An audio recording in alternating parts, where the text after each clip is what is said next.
Little Miss Scary lived on the top of a mountain in a place called Spooky Cottage. When it was dark, she would creep into the valley below, making sure that nobody saw her. And there she would wait quietly until somebody came along. And when that somebody did, she would tiptoe up behind them, open her mouth wide, and shout, "Boo!"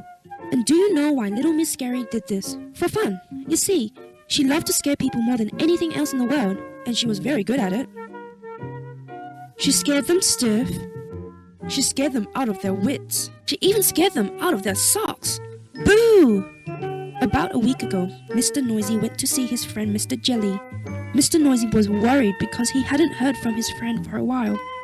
When he got to Mr. Jelly's house, he knocked on the door.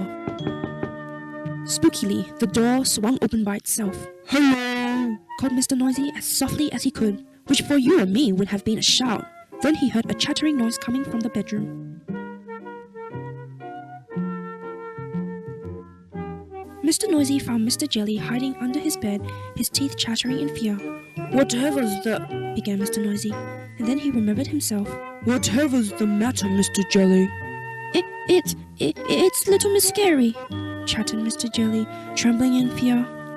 She keeps jumping out and shouting, 'Boo!' at me."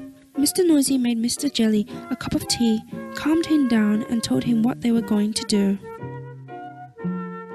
Just as it was getting dark, they hid behind a bush beside the lane that led up to Mr. Jelly's house.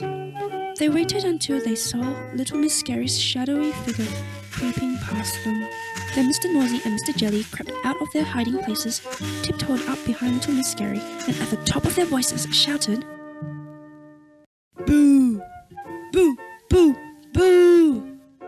Now, the top of Mr. Noisy's voice is a very loud place indeed, so loud that Little Miss Scary leapt high in the air, and when she came down, she ran for her life. She didn't stop running until she was hidden under her bed, in her bedroom, in Spooky Cottage, at the top of the mountain.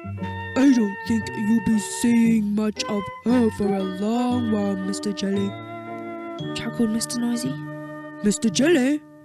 Mr. Jelly?" But there was no sign of Mr. Jelly either.